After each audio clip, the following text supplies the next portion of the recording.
esta é a sua Rádio Bandeirantes. Conteúdo que faz a diferença há 80 anos no ar com a melhor informação. Direto e reto a... Na ponta da linha.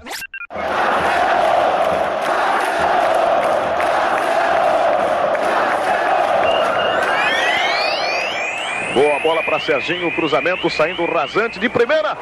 Gol do Atlético Mineiro, Marcelo. Cruzamento com muita força. Levanta, sacode a poeira da volta por cima. De norte a sul está brilhando coxa branca. Meu Coritiba é o campeão do povo. Oh, glorioso. Ai, ai, ai. Alô, meu caro Marcelo de Oliveira. Seja muito bem-vindo. Boa noite, Marcelo. Boa noite, Elisa. Prazer falar com você. Algum tempo a gente não falava, né? E, muito legal a gente voltar a falar aí do futebol, do meu trabalho e das coisas aí que estão acontecendo. Você sabe, Marcelo, que eu estava lendo aqui, porque até para me preparar um pouco, porque fazia bastante tempo que a gente não conversava, e foi até interessante, porque eu, por exemplo, obviamente até depois dessa narração do Luciano do Vale, então, ainda fico mais encantado com essa história, mas eu lembrava da sua passagem pelo Atlético Mineiro, uma passagem vitoriosa, mas aí comecei a levantar os jornais da época, você como jogador, você foi um dos maiores ídolos daquela década do Atlético Mineiro como jogador, não, Marcelo?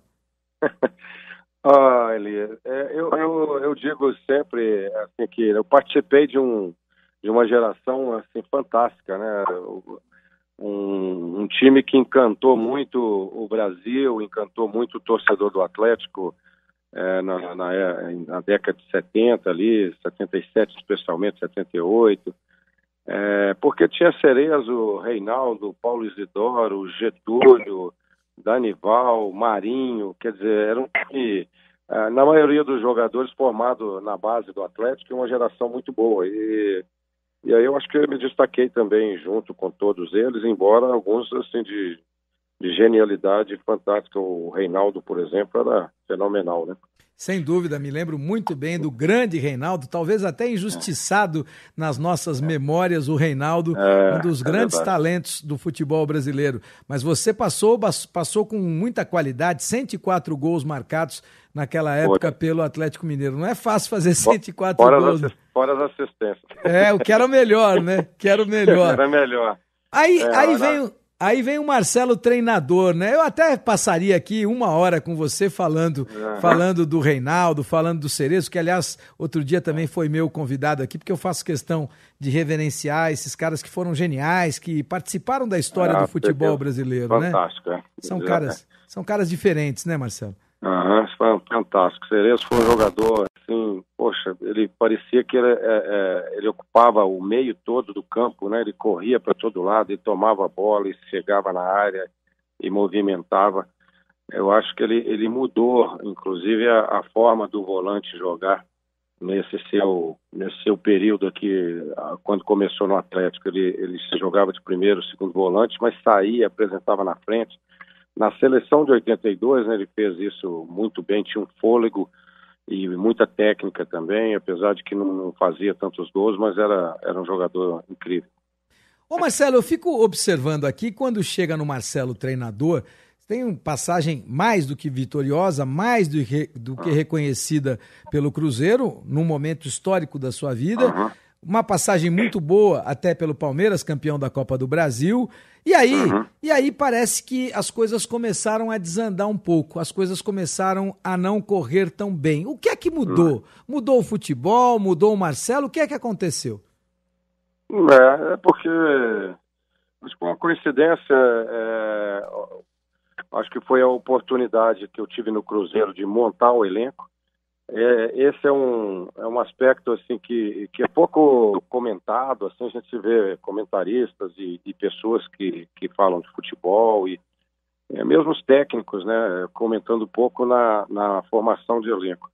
Formação de elenco, se você pega, como fiz no Cruzeiro, nós sentamos no mês de dezembro, falamos, vamos ficar com esse não, vamos. Primeiro tinha três pilares que a gente se orientou. alguns jogadores da base que disputaram a Taça São Paulo, eram 5, 6 jogadores muito bons, outros jogadores que viriam de outras equipes de menor expressão para vir chegar no Cruzeiro com o olho brilhando, que haviam se destacado, e os jogadores mais experientes, né, para que pudesse ser o suporte daqueles outros. Então, isso é importante. Às vezes você pega um trabalho e ali tem jogadores que com características diferentes daquilo que você propõe, daquilo que você quer, mas também o trabalho, né? Eu não posso aqui também só depositar que um outro trabalho não deu certo por causa de uma coisa ou outra. O trabalho também, às vezes, não encaixa. O treinador quer fazer uma coisa e não consegue. Você sabe que no fundo, eu claro que eu entendo, gosto muito de estudar modelo de jogo, acho que a modernidade é fundamental, que o estudo, que o aprimoramento daquilo que você treina para fazer no jogo também é fundamental para a evolução, mas eu, depois de tanto tempo nessa estrada, eu sempre fico com duas ideias que não me saem da cabeça e queria até dividi-las com você. Uma delas precisa encaixar. Essa ideia de que o time precisa encaixar. A segunda ideia todos precisam remar para o mesmo lado e ainda eu acredito nessa ideia que jogador corre pelo treinador. Existe isso ou é coisa do passado, ô Marcelo? Não, existe. Eu acho que o futebol não é só a técnica, não é só a parte tática, não é só o treinamento, seja ele mais atualizado, mais moderno ou não. O ambiente, ele é básico, né? Ele é importante. Você ter um ambiente sadio, que todo mundo conscientizar os jogadores do valor de cada um, do valor do grupo como todo, de trabalhar em equipe, né? O trabalho em equipe, o que é? Todo mundo colabora com o outro, um puxa o outro e tem um objetivo determinado, né? Quais são os objetivos, para onde que a gente está caminhando. Acho que isso é importante. Aí, a partir do ambiente bom, todo mundo corre por todo mundo e pelo técnico também, né? Mas acima de tudo tem que ter profissionalismo, né? Tem que ter uma determinação profissional. Mas é muita coisa que implica, né? O futebol, né? A técnica continua sendo o fator preponderante, o fator mais importante, mas ela divide espaço com trabalho físico hoje, né? Todo mundo corre muito do trabalho tático e do ambiente como todo. Não, concordo com você, mas é óbvio que o jogador diferente, esse cara tem que jogar. Isso não precisa ser nenhum gênio para saber que o jogador diferente vai jogar. Até o próprio elenco sabe, esse cara é diferente, esse pode chegar em cima da hora que vai jogar, esse pode atrasar no treino que vai jogar, porque esse é o diferente. Tá tudo certo, isso não vai mudar, não adianta nada. E não vai mudar no futebol, não vai mudar no basquete, não vai mudar no voleibol. Agora, existe aquela questão, é muito difícil hoje em dia, principalmente no futebol da Série A, onde os valores envolvidos para jogadores são valores, muito grandes, existe essa questão da gente ficar com jogadores que são mais ou menos do mesmo nível, e aí você tem que optar por A ou por B. Se você opta por A, o B fica bravo, né, Marcelo? Isso não dá para recusar, né?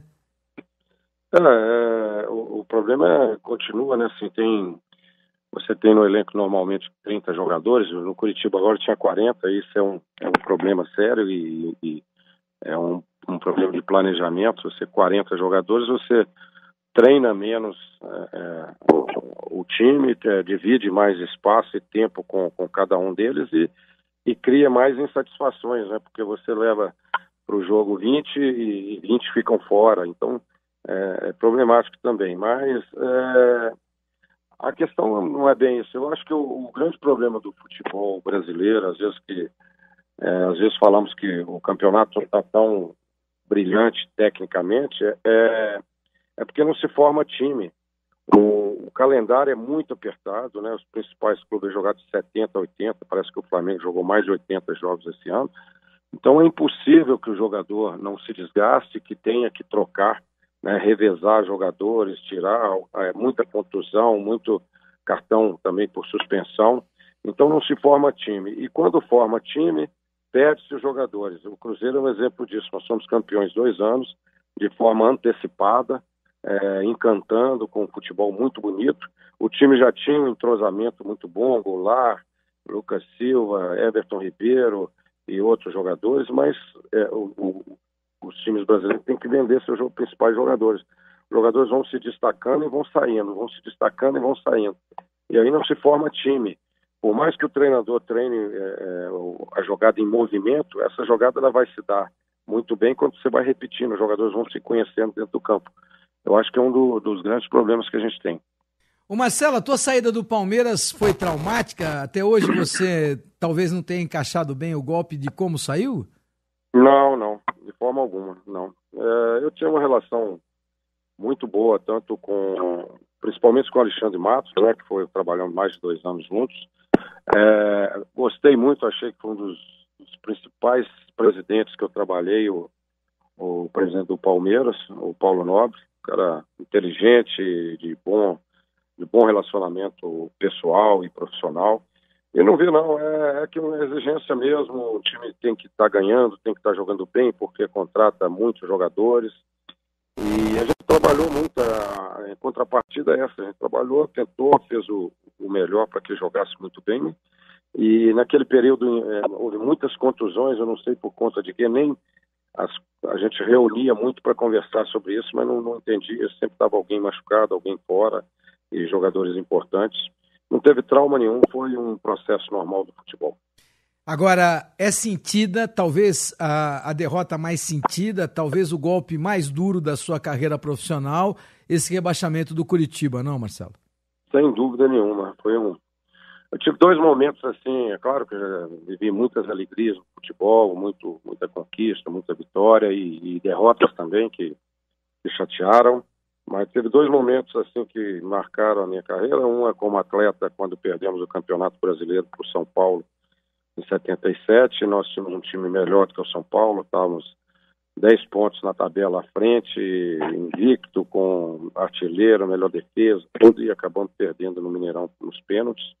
E esse momento agora do Curitiba, eu não precisava ir para o Curitiba, eu tinha outras propostas, mas eu fui para o Curitiba porque eu tenho um respeito e gratidão pelo Curitiba, eu gosto da cidade, eu gosto do clube, os torcedores me respeitam muito, mas a gente não conseguiu, cara. Nós lutamos, todo mundo, comissão técnica, jogadores, todos comprometidos e buscando, mas são coisas do futebol, aconteceram coisas assim, detalhes que a gente vai pensando depois, que é por causa de um gol a mais, um gol a menos, um ponto que nos fugiu.